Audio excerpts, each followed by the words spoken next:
My name is Mattie Adkins, and I was born in Virginia.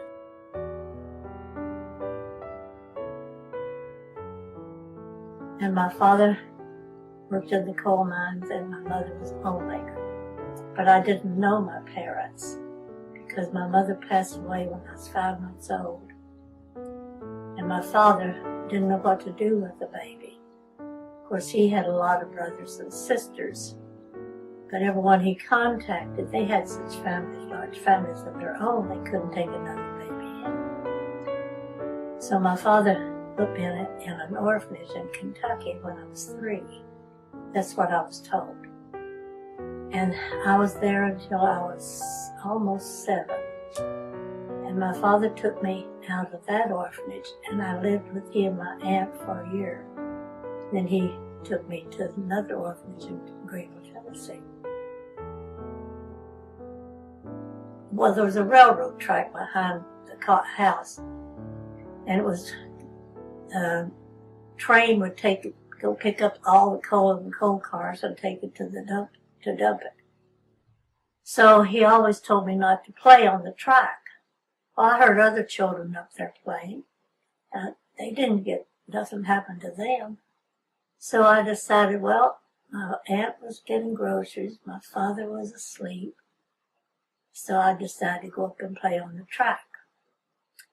And I remember picking up a stick and walking up the embankment, and was walking up the railroad track and hitting the rail as I went along and singing. I got quite a ways away, and I heard a whistle. But at that time, the train would have a platform out on the side of the rail, and they'd have a water barrel there. And that's in case, I guess, the engine got hot or something. But I heard a whistle way off in the distance. And I thought, oh.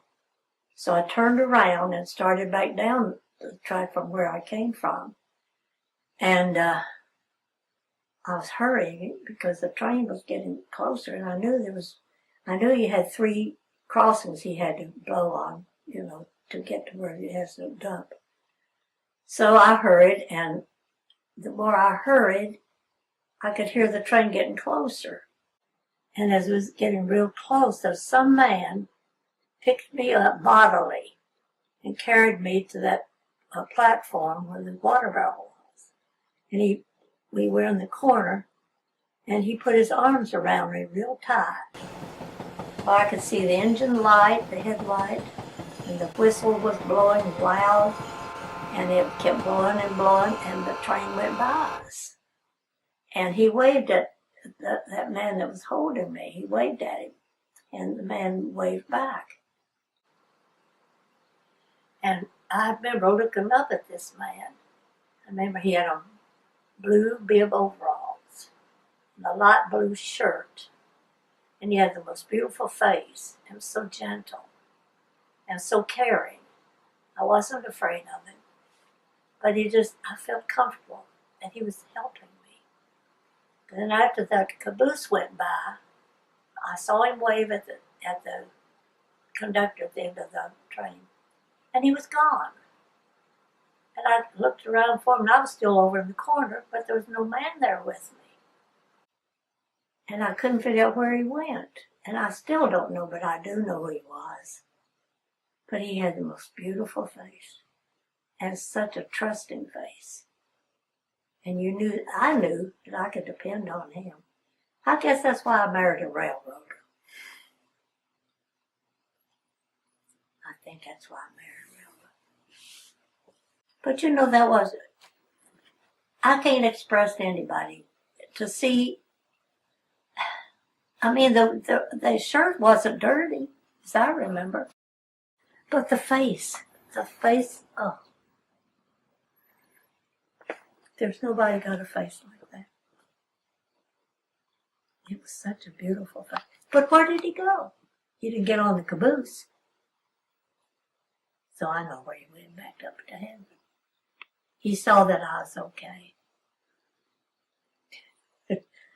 I'm glad my father didn't whip me that day.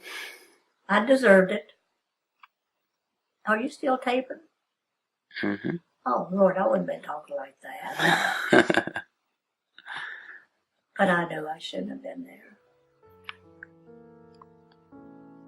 But there's so many little things in my life that there's no doubt. There is no doubt in my life, in my mind, that my Father in heaven has been with me.